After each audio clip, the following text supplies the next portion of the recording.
God bless each and every one of you for tuning in. We're here. Stay tuned. I got some headlines to share. Hey, y'all. God bless each and every one of you for tuning in to today's Open Your Eyes People broadcast. I am your host, Evangelist Anita, and it is August 18th, 2020. Already 18 days into the month of August. I'm telling you, the year 2020 is going by quick. For some, if not many, that's good news, right? But we are grateful for each day that we have, right? This is the day that the Lord has made. Let us rejoice and be glad in it. All right, guys, I want to share with you all a couple of reports. The first one coming in. Hold on, let me go back to it. I don't want to lose my spot here. Did you all hear about the stunning peace deal between Israel and the United Arab Emirates? It happened just a couple of days ago. Big deal, secretive deal, kind of came out of nowhere. I just wrapped up a broadcast on that moments ago, so I will be sure to upload it here very soon. But it's, we asked a couple of questions, one of which was, will this peace deal be a prelude to dividing the land of Israel, particularly the city of Jerusalem? So you want to be ready to, check out that broadcast when we upload it again momentarily. In the meantime, I want to share with you all a particular report coming out from Australia. Now, I'm in the States, just as many of our viewers are, but we also have viewers from Australia. And the report I'm about to share with you, it did not really start in Australia, and it won't end there. So it's a major sign of the times, and it is the following. And then I have time to actually print it out, so I'll just share it with you all. Australia's big four banks have removed thousands of ATMs and shut down hundreds of branches as the coronavirus crisis pushes the nation closer to a cashless society.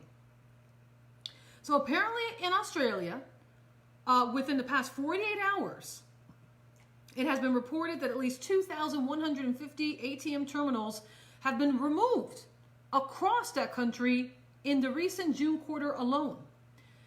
You had, again, Australia's big four banks shut up a combined 175 branches in the last 12 months. Sounds suspect.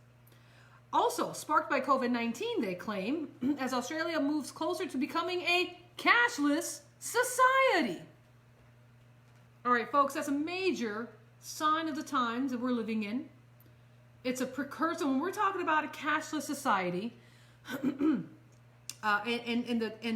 this happening on a worldwide scale, we're talking about a major prophecy unfolding in the book of Revelation, chapter 13. And so I'll share that with you here in a moment. Let me continue. Opinions have been divided over the branches and ATM closures, which will be a major inconvenience. They claim just for the elderly, but I think it's going to be a major inconvenience across the board, no matter what age you are. If you rely on ATM, if you rely on the bank branches, it's going to be a hassle. So they're claiming that the coronavirus crisis has sparked this number of closures. Again, Australia is moving closer to a cashless society. They claim that ATMs across the nation are at their lowest level of being used for the past 12 years. So that's the reason why they have removed thousands of terminals. And again, for major banks having been closed, their names ANZ, Commonwealth, NAB, and Westpac, they all shut up a combined 175 branches in the last 12 months. The widespread closures have divided public opinion, leaving 2.5 million elderly Australians alone who don't do online banking completely and terribly inconvenienced. You have the Australian Banking Association's Chief Executive Officer, Anna Bligg, stating Australia's banks have invested heavily to keep up with the customers' banking preferences, with technology and data now playing a key role in how banks do their business. Not everyone has welcomed the move by the banks.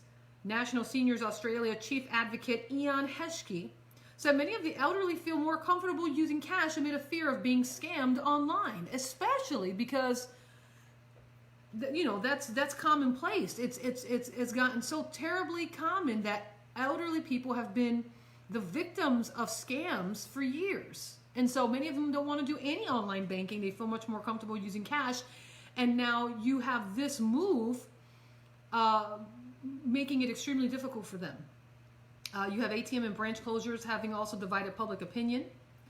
Some are stating that it's stupid, that people are living in their families and they don't constantly use online banking at all. So how the heck are low income and even pensioners, how are they going to get their money? And now some are saying they're going to be forced to walk into a bank and now will be charged because the current banks that they normally would bank with are closing. And so they say, well, we just see now profiting before people as usual. Others state, well, banks are forced. They're just wanting to move to cashless. Cash is still legal tender, but they want to move to being cashless. And so there are some people that are in full agreement towards a cashless society. Not everybody, but there are some that are. But others are calling BS on it. And they say they don't need a cashless society. They don't see a cashless society. They see people working to budget using cash, and the elderly and not so elderly using cash. And so clearly you have a mixture of people sounding off in Australia. But this is not just happening in Australia. This is happening all over because of the excuse being COVID. Market Watch reported back on August 6, 2020, that going cashless. I want to read the report to you here. Give me a moment. Going cashless during the COVID pandemic makes life even more difficult for the 14 million unbanked Americans. So alarm bells go off in my head, somebody says, because the impact of going cashless is highly unequal. This is according to Martin Torzempa, a research fellow at the Peterson Institute for International Economics, that is being taken very seriously here in the U.S. They say even though there have been many advancements in financial technology over the past decade, many Americans still prefer to pay in cash. In fact, cash was the most popular form of payment until 2019, when debit cards rose to the top of the ranks in the San Francisco Federal Reserve annual survey. They say cash remains king, however, when it comes to payments under $10 only. So, they're claiming the coronavirus pandemic has caused people to shift away from cash transactions for fear of coming in contact with the coronavirus on the surface of dollar bills and coins that they receive in chains. So, you have stores, you have banks now claiming that out of an abundance of caution, they are stopping accepting cash. Some have been asking customers to provide exact change because of a so-called coin shortage. But I believe it's an excuse to go to move towards a cashless society. And now you have, again, people saying that, while we're on the trail of going cashless because of the so-called coin shortage and the fear of contracting COVID-19, and now please understand there's scant evidence that coronavirus is even transmitted from dollar bills and coins, but you already have the governments, you have many who have who believe they're going to benefit monetarily off of this by doing vaccines and everything, going out of their way to exaggerate the possibility of you getting transmitted this virus through dollar bills and coins. That they're saying, listen, let's just go cashless, just be safe, and it's not safe. It's a sign of the times. It's a sign of the times. Other reports are coming in. One question was asked. Is COVID-19 accelerating? Oh, hold on. Another question was asked, is COVID-19 accelerating the shift to a cashless society? GovTech.com asked this question.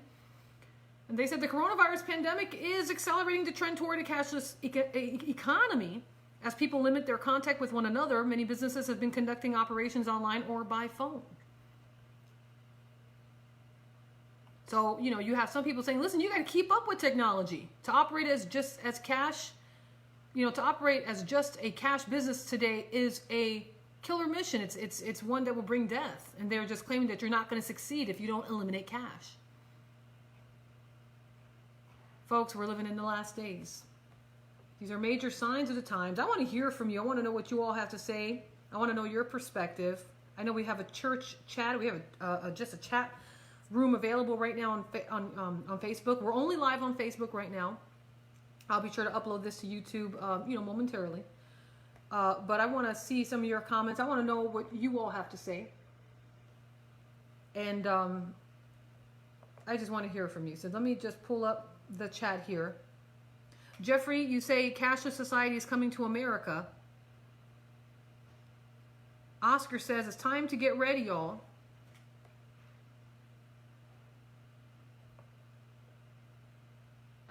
Pamela says everyone paying cash. If stores say they cannot give you change, then carry coins. Pay what you can in cash. Put cents on your card, but make it a point to keep and pay with as much cash as you can. Let's stop this attempt to go cashless.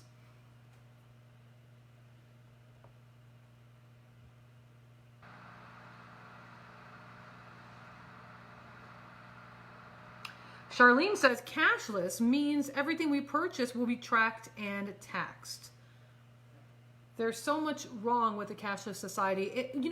To go from cash to cashless is to eradicate the freedoms that we have here in America, and any bit of freedom that you may have had internationally, depending on where you're, depending on where you're at, it becomes null and void. Cash is really no longer king the way it used to be, but at least it keeps for a free society still. The moment you eliminate cash completely is the moment you get into a tyrannical system. And I'm going to prove that here in a moment according to the Bible.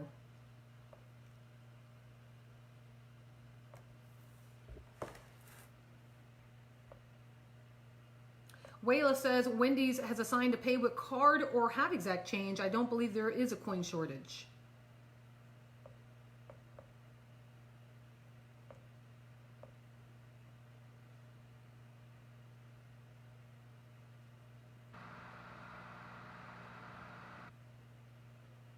Now, Bobby, I'm reading your comment. You say, Akron, Ohio, beef roast went up from $10 to $20 to $22. The prices are out of hand at the grocery stores for sure.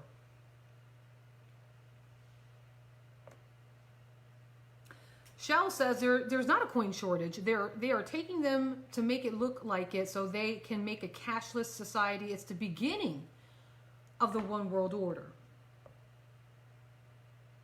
Oscar says it's best to get out of the cities. It's funny you say that. I just happened to read a report that, New York, being a major city, is going through what's called an exodus right now. Apparently, there are people that are leaving New York in droves. New York City is right now facing record vacancies, lower rent prices after residents are they're doing an exodus. They're leaving the city. And there's many reasons why. Real estate agencies have recorded a 122% increase in vacancies. And they're saying, listen, the snowball's turning into a boulder right now with the amount of people. There's a mass exodus from New York City. Market Watch reported that New York City is dead forever. That's a quote. It's dead forever, according to a very proud New Yorker. It says here, will the city that never sleeps ever wake up? It's like de Blasio and others in that city did a knockout punch, and New York will never be the same again. Something catastrophic has happened.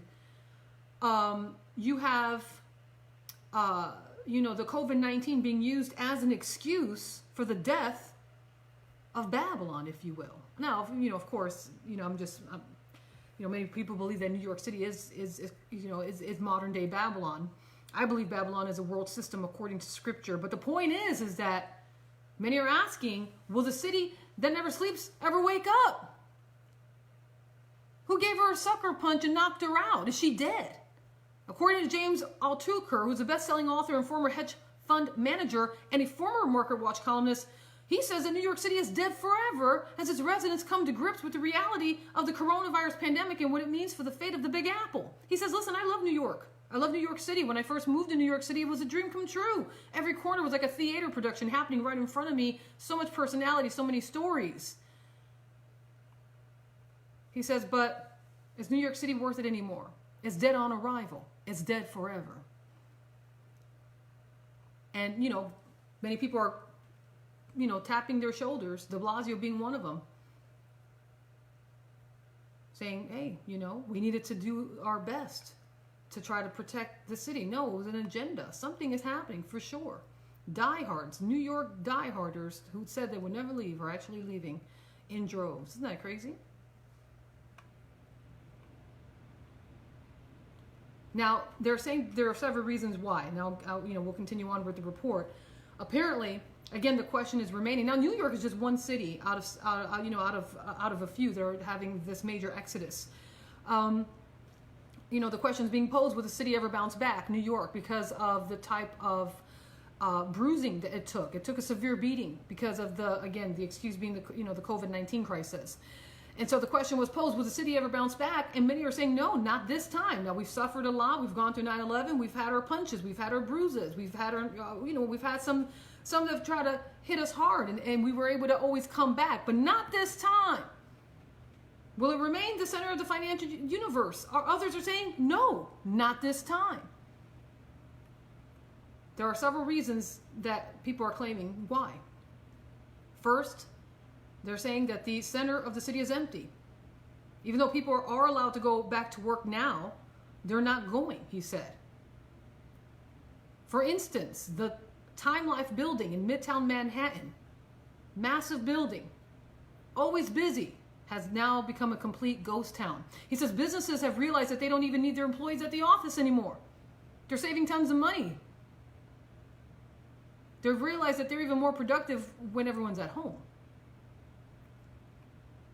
Then there's the culture, or lack thereof these days.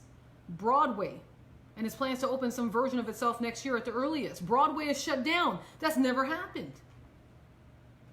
They're saying, listen, you're saying that Broadway may open next year as the earliest, but is that even true? We simply don't know. We're just putting it out there just to give a hope for the people who are still remaining in New York. And if it does come back, Broadway, it would only have 25% capacity. Broadway shows can't survive with that. You're going to cause all the actors and actresses, all these performance, all these, theatrical performers to wear masks as they're reciting lines. The performers, the writers, the producers, the investors, lenders, stagehands, landlords. Is it even going to come back? And then the food scene. Don't forget the food scene, which is major in New York City. Favorite restaurants have been closed forever. Closed for good, shuttered. Others are barely getting by. Others have been ransacked by protesters and more. Listen, folks, it's been a concern. So again, I was just reading somebody's comment that people are leaving cities, major cities, and New York clearly being one of them. Anthony says, my bank had a sign earlier saying they will start cashless in 2021. I'm scared. Listen, God has not given you a spirit of fear, but of power and of love and of a sound mind. Many are looking forward to the year 2020 being gone, not knowing that 2021 may be a precursor for the next few years of end-time biblical prophecy being unfolded and fulfilled before our very eyes in ways that we have not seen or known before. So buckle your seatbelts and get ready for a ride of your life. Make sure that you're born again. If you have not submitted and surrendered your entire life to Jesus Christ, now is the time. The Bible says now it's high time to awake out of sleep, for your salvation is nearer than when you first believed. The night is far spent, the day is at hand. Therefore cast off the works of darkness and put on the armor of light. Now is the time to be of good courage, to be strong and of good courage, not to be afraid, not to be not to be dismayed, because the Lord God is with you wherever you go. Kim Romero says, election infection. That's quite a statement. Election infection. What's going to happen to the elections? President Trump is concerned. He's saying, listen, I deserve a third term. This is a report that came out.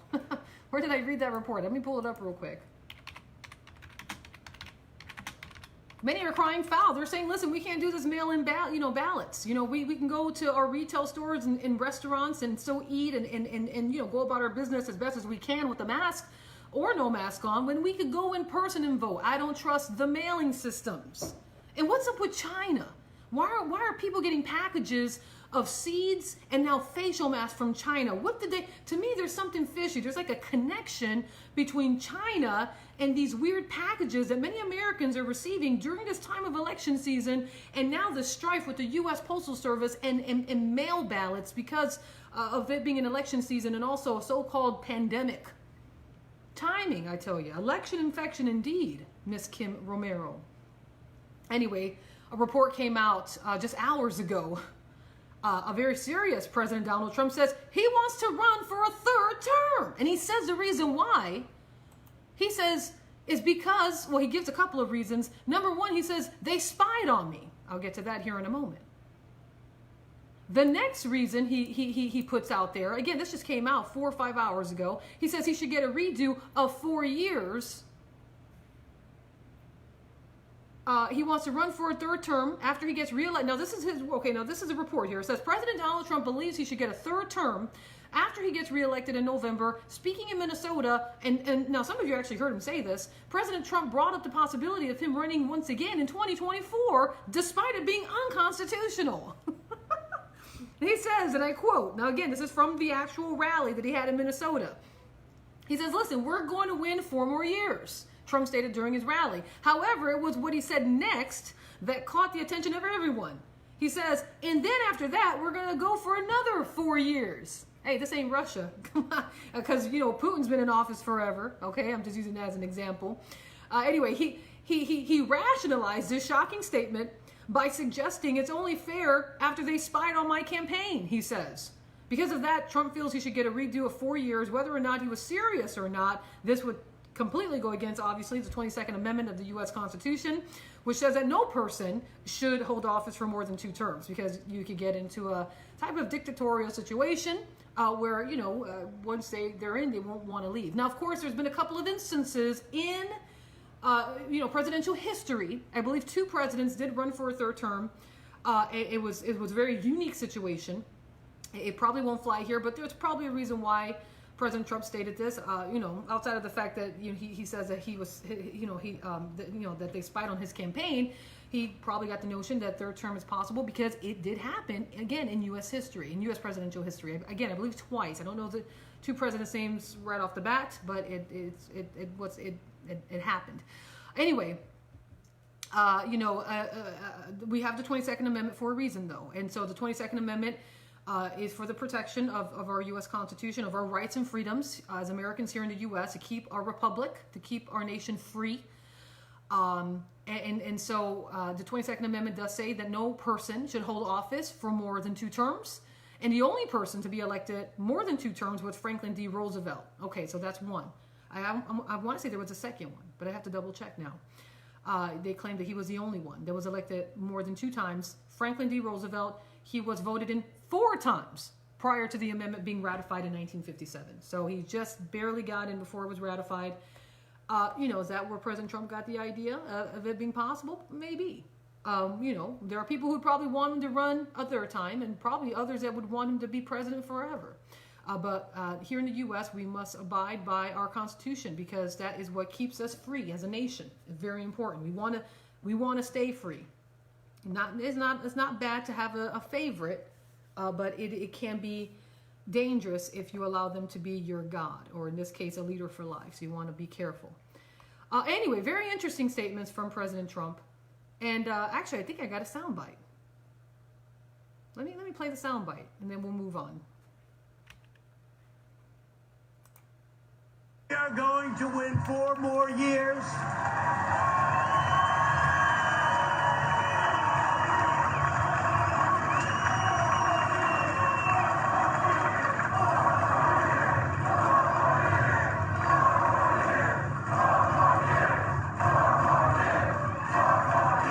And then after that, we'll go for another 4 years because, you know what, they spied on my campaign. We should get a redo of 4 years. I'm sure is very serious. So anyway, Trump also recently lost his brother, who he called his best friend. And so, he recently lost his brother, I think within the past 48 hours or so. And so, he's been hot on the rally trail. He's been preparing for the November election.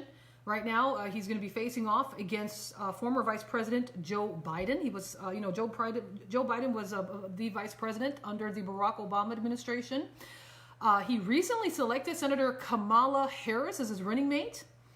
And so, following that selection, President Trump shared a video on Twitter mocking the choice, calling Harris a phony in the process. And he continued to knock Harris down during Monday's rally, saying that left town before the first vote was taken because, as he put it, she went down like a rock during the primaries. So, normally elections are very messy, a lot of tit for tat, a lot of political bloodshed, if you will. But this year is very, very interesting because we've not really heard much because of what, the coverage on this pandemic, this COVID-19. So, it's going to be interesting to see what happens. Will President Trump win will he win re-election? Or will there be a Democrat in the office? Again, we have a chat right now. It's a live chat on my Facebook page. I want to hear from you all. This is a judgment-free zone, so, we're not going to judge you if you vote for him, if you vote, for the other party. Just, we're just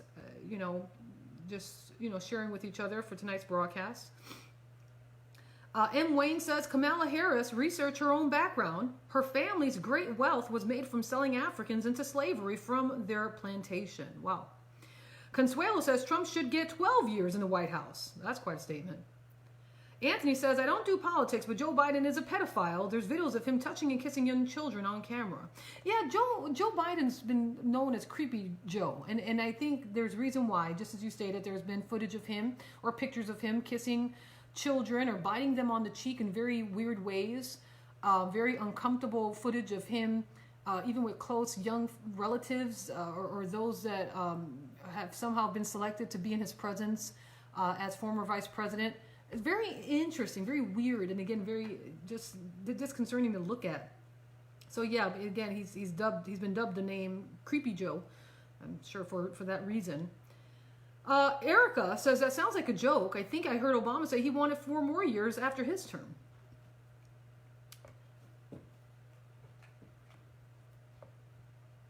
Cher said Roosevelt was the only president to serve more than 2 terms. Pamela says, Beijing Biden and horizontal Harris do not stand a chance. You guys are funny. When we start, the names, it's funny. Sharon says, yes, once again, it will take that long to expose those politicians that don't have the people's best interest at heart.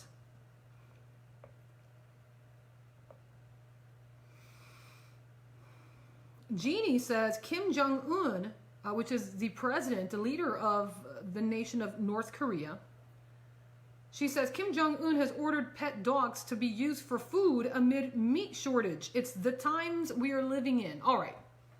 So I actually ran into that report, I think, earlier. And it's interesting. Let me share it with you all. So apparently, the New York Post, National Post, and others have reported that Kim Jong-un did order pets to be confiscated in the North Korean capital. But the reason was a bit different. Yet there's rumors. Okay, so let me share with you all the reason based on what he said, based on what he shared. North Korean dictator Kim Jong-un, which apparently is alive now. So, there's been reports that he died or was dead and then he's alive. And then there were reports a few years back that there's been doubles of him. So is he even the actual Kim Jong-un? Will the real Kim Jong-un please stand up? Again, is he even alive? There were reports recently that he actually passed away from heart surgery. But apparently he's alive and well. North Korean dictator Kim Jong-un has ordered pet dogs to be confiscated in the country's capital, saying the pooches represent Western decadence. They're too westernized. He didn't want to see these pooches, these dogs, with the families because they look too American. But their owners say, no, wait a minute. We're going through a food crisis right now. We're thinking that our pet dogs are going to be headed for someone's dinner table. So apparently Kim issued the directive in July to round up the pets, claiming they were part of a tainted trend by Western ideology. He says ordinary people raise pigs and livestock on their porches, but high-ranking officials and the wealthy own pet dogs, which stoked some resentment among the lower class. Like he cares. Authorities have identified households with pet dogs and are forcing them to give them up or forcefully confiscate them and put them down. I'm sure to have that hot dog. Listen, we know North Korea is a very oppressive regime. The government is a repressive regime. We have Pyongyang, which is the capital of North Korea, they've had a food shortage. They've been suffering. The people of North Korea has been suffering for quite some time, and so could it be possible that North Korea, the government of North Korea, is rounding up these dogs during this food shortage that they've been going through for the propensity for eating dog meat? Apparently, they have that type of propensity, and so does China. And so the directive has only come about to feed the masses, according to some. So they're really concerned. They're saying the dog owners are cursing Kim Jong-un behind his back, but otherwise their hands are tied. They say, listen, they're going to be confiscated, but oh, you, Kim. And so, they've had some words talked about him. Yuck. Okay? We live in very interesting times. There are people eating things that they should not be eating. And it's a sign of the times. It's disgusting.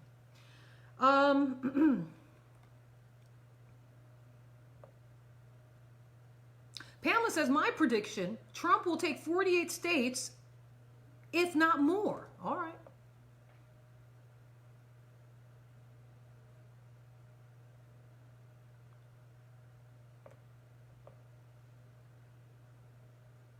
Sharon says, I'm Australian and believe Trump has been chosen by God for this time. Joel says, I read that Trump is considering former Ambassador Nikki Haley for vice president to run with Trump on the Republican ticket. Your thoughts? Well, that's interesting. So what's going to happen with Pence? Vice President Pence. I mean, it's pretty quiet. I don't really hear much from him. But then again, I don't really follow the political landscape, the way I used to. But I don't know why Nikki Haley would be chosen. I don't think she's a good choice. I think things have changed with people that would have probably once been considered a really good choice, or at least a decent choice to run for office, especially in the capacity of the White House and the executive branch. Things have changed in so many ways. The presidency is just not what it used to be. I just don't trust it. I don't benefit from it as an American citizen. I believe that the reason why our nation is still free is because of the grace of God, God's hand on this nation, as we're coming to the end of the time clock for our freedoms and our rights here. So, I don't know. It's going to be interesting if he picks Nikki Haley again. What's going to happen to Pence? Well, soon. Time will tell. Very soon. Erica says, my theory on Joe Biden is that they had him run for office so that Trump could get reelected because Biden is a joke. All right.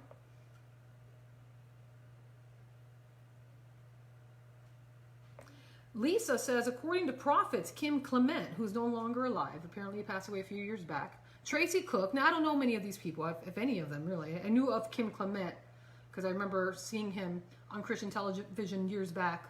And then he passed away. But the rest of these people I don't know. But I'll just share your comment, Lisa. Lisa says, according to prophets Kim Clement, Tracy Cook, James Goll, Hank Kuhneman, Jeremiah Johnson, Marcus Rogers, etc., the President Trump is God's chosen one for the season. Chosen for what, though? What exactly is he chosen for? I'd like to know. Because, we're living in the last days. If anyone's chosen, it's to preach the gospel. If anyone's been appointed or anointed, is to minister the gospel of Jesus Christ. Or if there is some type of a situation where there's a type of Holocaust that is about to take place, then a man or woman may be chosen to stop that bloodshed or the Holocaust, such as Esther was at her time. Obviously we know of a Holocaust that did take place, and that was under the leadership of Adolf Hitler during the Nazi Third Reich. In the time of Germany, years ago, and we saw the slaughter of 6 million Jews, the bloodshed of 6 million Jewish people and others who were sent to Nazi style concentration camps, who were sent into Auschwitz, who were sent into the ovens, who were brutally tortured worked on as guinea pigs in terrible, ungodly, demonic experiments. So, you know, if he's chosen maybe to stop something like that, that's great. But I don't know why. So I've heard this, that he's been chosen, but I don't know for what. Nobody really explains that. So maybe you can explain, or just add your genuine biblical perspective. Godly wisdom would be nice in that case. JD says Biden, if elected, may never finish his term before being mentally incompetent. Do we really want Kamala Harris running this country? No, I've heard about that. I've heard that if former Vice President Joe Biden actually wins the ticket and becomes the president, and the lady he chose as Vice President, Kamala Harris, actually wins, and if something happens, just as you stated, with Joe Biden, to where he no longer is fit, maybe he dies or something, or is just unfit for whatever reason, then Kamala Harris would be the president. I don't know. The whole thing is just real bizarre. Again, we haven't had a decent election here. It's been, I don't know how many, it's been a long time. It's been a long time. Nobody really cares for the office anymore because they don't have a heart after God's. They don't have a God. They're not a man or a woman after God's own heart. That's why many of us don't benefit either way as to who's in office. It's real bad. It's that bad as to the hour that we're living in.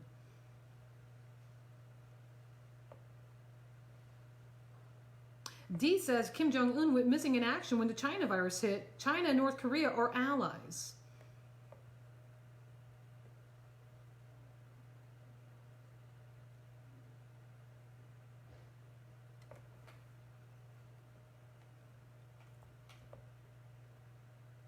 John Meek says he's a clone. Honestly, you never know. He could be. Talking about North Korea's Kim Jong-un.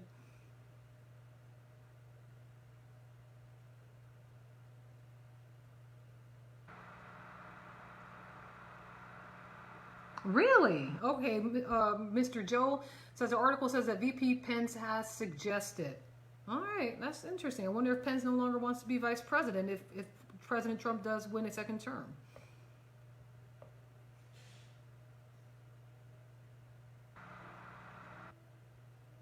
I like what Miss Garcia says. She says we need to get our houses in order, mend relationships to get right with God. He is coming soon. You're absolutely right. The Lord is near. And I want to read to you guys a portion of scripture to prove those words.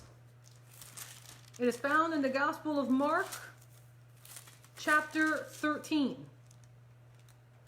The Gospel of Mark, chapter 13, it says the following. Now, it's in chapter 13, but I think I'm going to start off in verse 3. Now, as Jesus sat on the Mount of Olives opposite the temple, Peter, James, John, and Andrew asked him privately, "Tell us, when will these things be? And what will be the sign when all these things will be fulfilled?" And Jesus, answering them, began to say, "Take heed that no one deceives you. For many will come in my name, saying, 'I am he,' and will deceive many. But when you hear of wars and rumors of wars, do not be troubled, for such things must happen, but the end is not yet. For nation will rise against nation, and kingdom against kingdom. And there will be earthquakes in various places, and there will be famines and troubles. These are the beginning of sorrows. But watch out for yourselves, for they will deliver you up to councils, and you will be beaten in the synagogues. You will be brought before rulers and kings for my sake, for a testimony to them. And the gospel must first be preached to all the nations. But when they arrest you and deliver you up, do not worry beforehand or premeditate what you will speak. But whatever is given you in that hour, speak that, for it is not you who speak, but the Spirit of God, or the Holy Spirit. Now brother will betray brother to death, and a father his child. And children will rise up against parents and cause them to be put to death. And you will be hated by all for my name's sake. But he who endures to the end shall be saved. So when you see the abomination of desolation spoken of by Daniel the prophet, standing where ought not, let the reader understand. Then let those who are in Judea flee to the mountains. Let him who is on the housetop not go down into the house, nor enter to take anything out of his house. And let him who is in the field not go back to get his clothes. But woe to those who are pregnant and to those who are nursing babies in those days. And pray that your flight may not be in winter, For in those days there will be great tribulation, such as has not been since the beginning of the creation which God created until this time, nor ever shall be. And unless the Lord has shortened those days, no flesh would be saved, but for the elect's sake whom he chose, he shortened the days. That if anyone says to you, look, here is the Christ, or look, he is there, do not believe it. For false Christs and false prophets will rise and show signs and wonders to deceive, if possible, even the elect. But take heed, see, I have told you all things beforehand. But in those days, after that tribulation, the sun will be darkened, and the moon will not give its light. The stars of heaven will fall, and the powers in the heavens will be shaken. Then they will see the Son of Man coming in the clouds with great power and glory. And then he will send his angels and gather together his elect from the four winds, from the farthest part of heaven to the farthest part, from the farthest part of earth to the farthest part of heaven. Now learn this parable from the fig tree. When its branch has already become tender and puts forth leaves, you know that summer is near. So you also, when you see these things happening, know that it is near and at the doors. Assuredly, I say to you, this generation will by no means pass till all these things take place. Heaven and earth will pass away, but my words will by no means pass away. But of that day and hour no one knows, not even the angels in heaven, nor the Son, but only the Father. Take heed, watch and pray, for you do not know when the time is. It is like a man going to a far country, who left his house and gave authority to his servants, and to each his work, and commanded the doorkeeper to keep watch. Watch therefore, for you do not know when the